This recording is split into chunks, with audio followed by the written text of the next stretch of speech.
The Nectar of Devotion by A.C. Bhaktivedanta Swami Prabhupada, Chapter 7, is evidence regarding devotional principles. And we go over a series of principles in here. So without going into the verses to start with, let us remember that real spiritual masters are inviting us to the spiritual life and further instruction on that.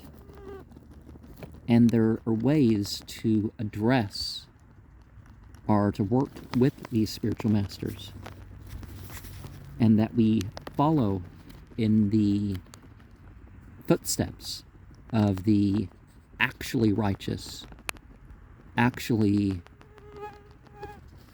correct in their beliefs, predecessors. And the questions we ask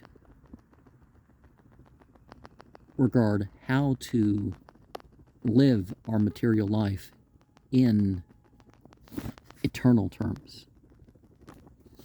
Now, some places, people or things may be more sacred than others, so we find out what that is. We should figure out the difference between wants and needs.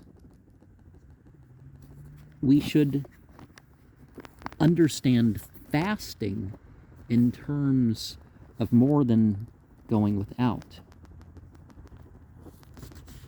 We should respect the material world. We should disassociate with bad company. And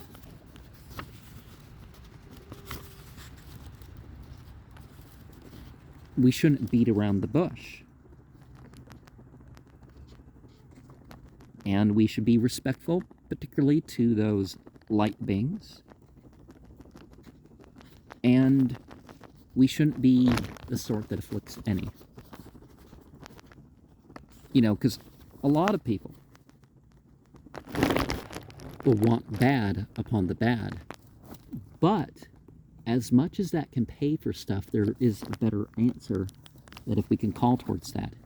Even those that will need execution can be guided. There can be some benefit to them, even in a just state that takes care of that right away, rather than making it a long-term slavery. And even those convicted and given death sentences will largely not make it to the method, because it takes so long. Srimad Bhagavatam has, in its 11th canto, the reminder that this material world is not here for material happiness. It is something by which we are to be guided. I've talked elsewhere about the book of nature, the book of ourself. That is to guide us towards the revealed book, the inspired book. And of course, as we've heard repeatedly in the Srimad Bhagavatam, there's those who are the recipients and transmitters of those scriptures, whether they be written or not, those whose character that we don't have reason to doubt in regards to that part of what is being shared with us. So we accept the call of the true spiritual masters, and Srimad Bhagavatam 11:17-22, in reference to these initiations. For example, in the Quran you have the word surah as a singular for the steps in the structure, which is the word for the chapter. But in any way, you accept those that operate as teachers or whatever as representing deity itself. So we also, we're means. That's all we can ever be. And regardless of how high or low a person is in society, their true upliftment happens, at the very least, from hearing and reading. And the Skanda Purana reminds us that past spiritual teachers have ways for us to use. The Brahma Yamala reminds us that we can't just be a greatly religious person in a wandering sense. It's important to turn to what is really the scriptural principles. We're not making up our own ways. And those who are sent, the avatars, they'll confuse people if they're not of the spiritual mindset to understand. But they will enlighten those who are open to it.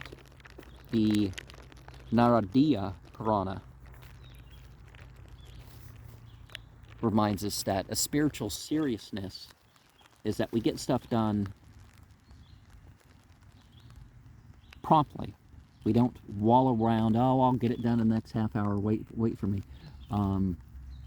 We get up and do what we can do when we can do it, on the spiritual platform at the very least. The Padma Purana reminds us to give up the mere material side of things, and to know that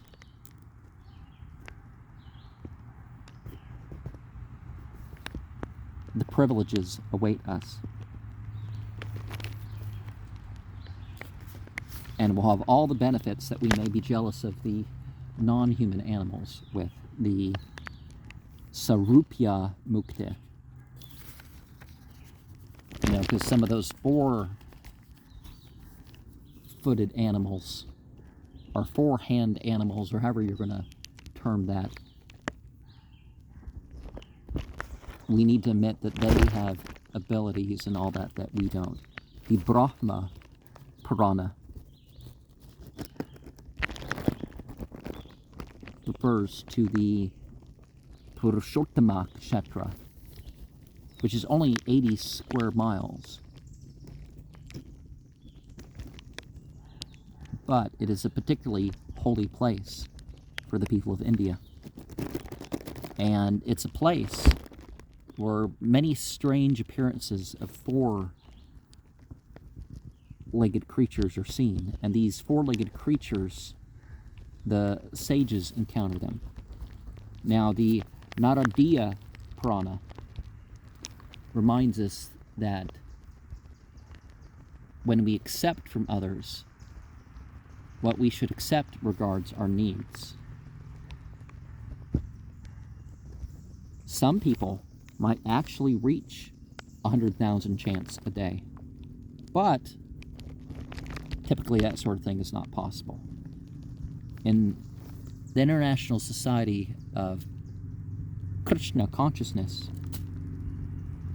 16 rounds of 108 is the goal for all official members.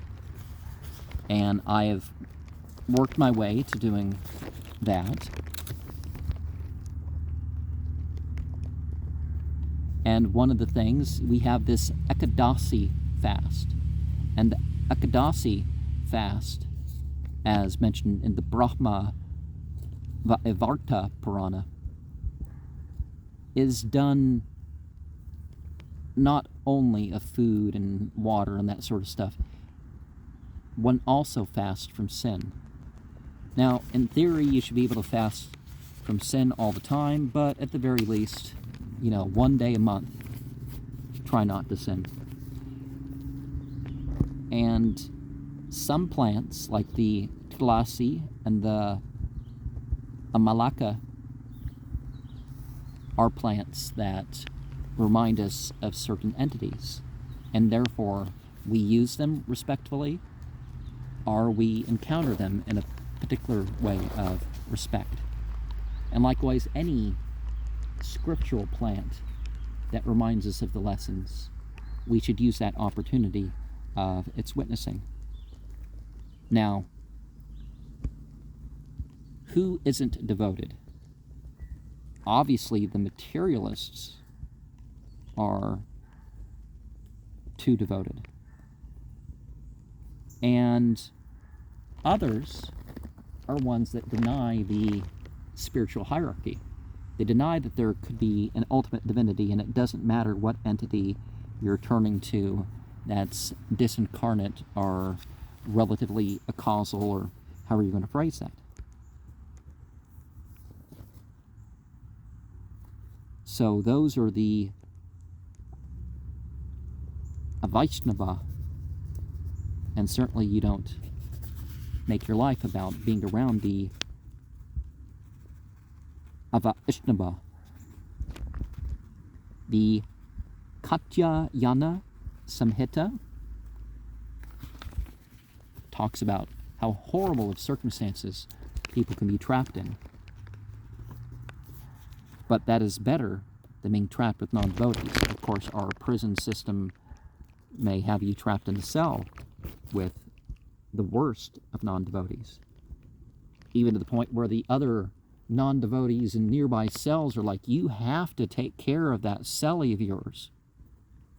But then again, you're there for life if you do that stuff. So, why does the such and such person have to be a lifer? Right? Now, some people should be executed by the state, but it's not for us to be vigilantes, right? That's not quite the answer. And as I've said, the Mayavadis may not actually be atheists. They may just be those that, are treating the spiritual things like they don't quite matter in terms of their difference, or whether you do them or not. Srimad Bhagavatam 7.13.7 reminds us that things are different for those who have renounced the mundane, who have stepped away from being mundane. And so they are ones who make that discrimination of people. Not prejudice, but they consider, is a person sincere? Are they good company? What was this person really upon?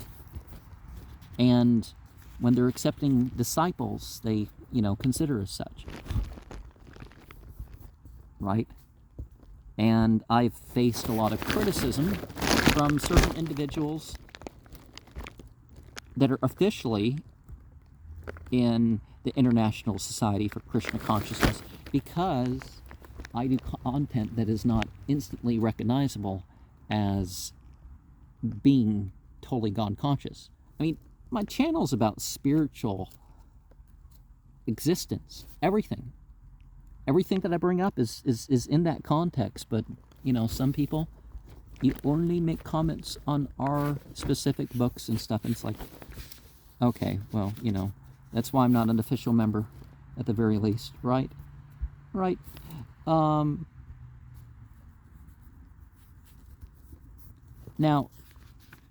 the spiritual message can be spread everywhere. So you can reach out to people who aren't totally devotees. If they're in that aspect, you can say something, right? And the point of a devotee isn't just about building temples. Those temples, you may group together and there may be those temples. Your point should be in spreading the spiritual message, right? And certainly, when you set stuff up, don't be one of those fake altruists that, put their name out there. We're not looking just to put our name out there. Srila Bhaktivedanta Swami Gosvami Maharaj said that anybody who is in the position of a spiritual master, they should print books. Now we have social media, so I guess that's why I haven't given up, haven't released a new book in 20 years. And I probably should do some of that, right? But whether you're sharing with others or taking things to yourself, you should make this focus. Authorize spiritual books, ones that have been authentically and understandably contextualized in terms of where they're from, not various Necronomicon hoaxes or other things that various other grimoires that you don't know where people are getting it from. You should know they should have something about their disciplic succession or how they were received or something, not just, there's just some random mystery. If it's discovered and here's this archaeological find, they tell you where this archaeological find is, right? Like when I say that Ebla and Elam were pretty much the sources of a lot of what we have in the Bible. There's the Rasamrta tablets and, some other stuff. You have some real stuff that we're looking at. Now, the Padma Purana reminds us that regardless of what happens in terms of increase or decrease on this material or on the mental platform, that we're okay, right? That's not the point. The Padma Purana also reminds us that sadness and anger are things that can keep us, in particular, from having the spiritual realization.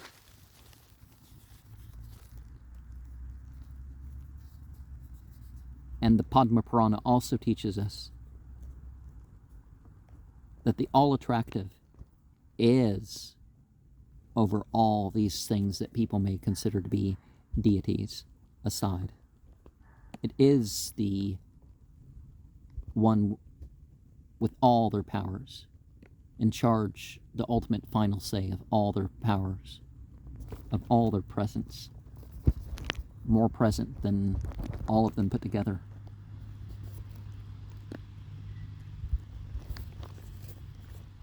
And we can't support any wrong done to any. We can't support the Mahabharata reminds us that we should work towards being so pure that all our actions towards others are in the context of what is favored by the Supreme Deity.